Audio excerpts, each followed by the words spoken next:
हमारे व्यस्त जीवन में ईश्वर की आवाज़, जहाँ भी नियम का पालन होता है वहाँ व्यवस्था बनी रहती है। जहाँ भी नियम का पालन नहीं होता वहाँ अव्यवस्था आती है।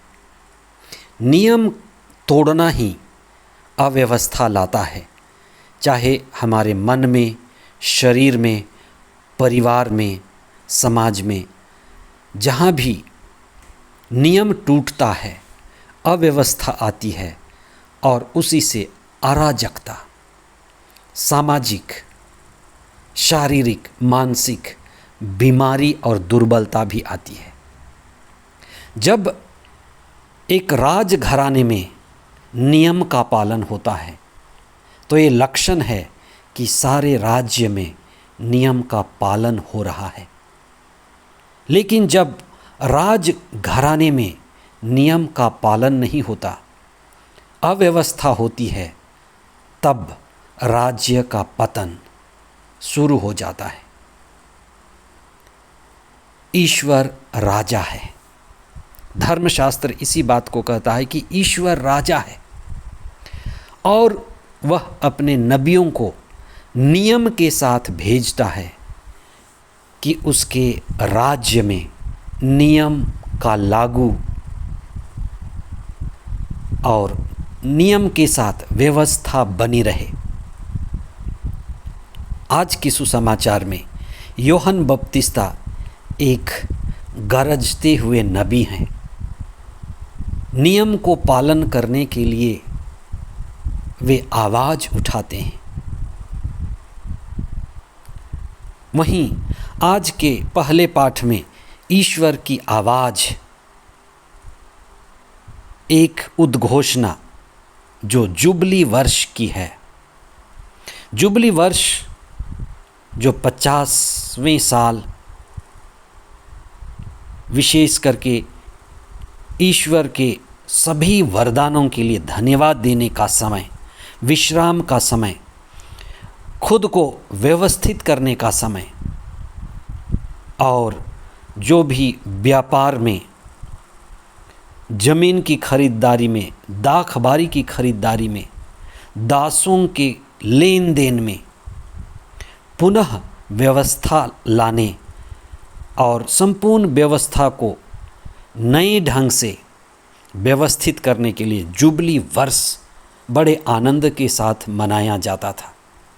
आज हम सुसमाचार के द्वारा नियम के पालन, व्यवस्था और जुबली वर्ष की घोषणा पर चिंतन करें।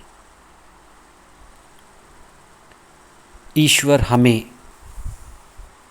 नियम देते हैं कि हमारे बीच व्यवस्था बनी रहे। उस नियम से कोई भी वंचित नहीं है। राजा और प्रजा दोनों के लिए नियम है। शासक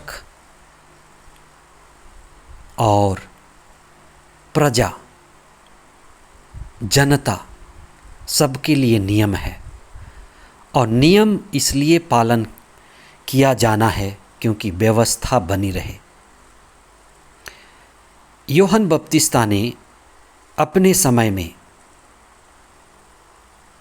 राज्य करने वाले राजा हेरोद, उसके जीवन, उसके व्यक्तित्व को देखा और यूहन्ना बपतिस्ता ने देखा कि राजा हेरोद एक विलासी राजा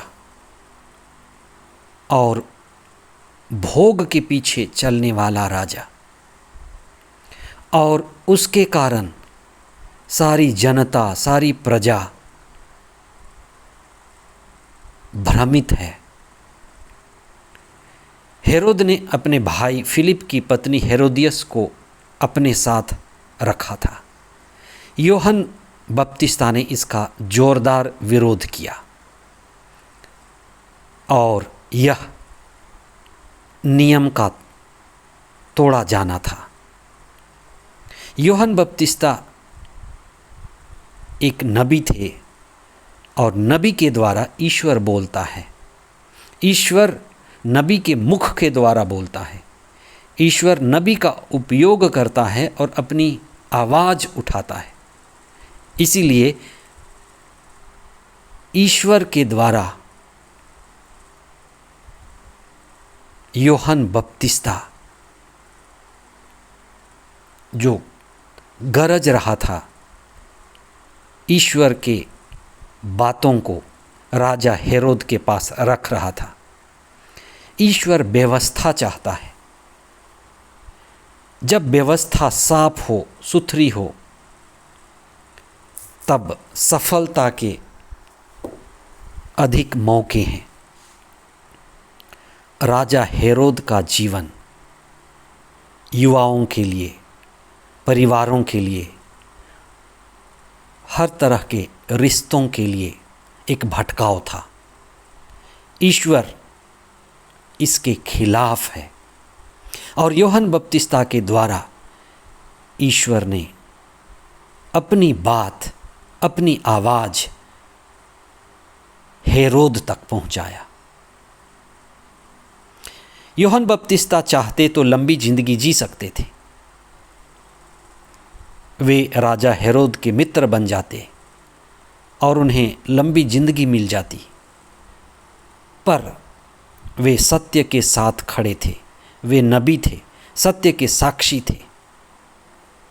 अपने जीवन को उन्होंने अर्पित किया। महात्मा गांधी चाहते तो शायद अधिक वर्ष जी सकते थे। वे देश के राष्ट्रपिता थे। उनको कड़ी से कड़ी सुरक्षा दी जा सकती थी, लेकिन उन्होंने जो जीवन जिया था, लोगों के साथ यात्राएं की थीं और वे जनता के साथ एक साथ मिल कर के रहते थे। इसलिए उन्होंने अपनी सुरक्षा के लिए और अपनी लंबी जिंदगी के लिए कोई अलग से व्यवस्था नहीं की। वे स्वयं अपने आप को अर्पित कर दिए। मरने में ही कुछ बड़ी बात, कुछ बड़ा संदेश जो हमारे लिए आज भी चिंतन का विषय है। जो सत्य के साथ है, जो सत्य को पा चुका है, जो ईश्वर की संगति में है, वह किसी से नहीं डरता। जो ईश्वर के राज्य में है और ईश्वर की बातें और उद्देश्य पूरा करता है, वह व्यक्ति झुकता है सिर्फ ईश्वर के पास, झुकता है सिर्फ सत्य के पास। सिर जाए तो जाए पर वचन ना जाए।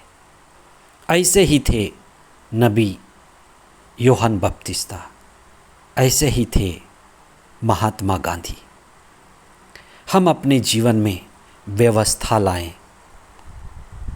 कुछ समय मौन होकर ईश्वर के द्वारा दिए गए नियम का और हमारे जीवन में उपयोगी नियमों का पालन करने के लिए और स्वयं व्यवस्थित होने और व्यवस्था लाने के लिए हम सतत प्रयत्न करें। आमीन।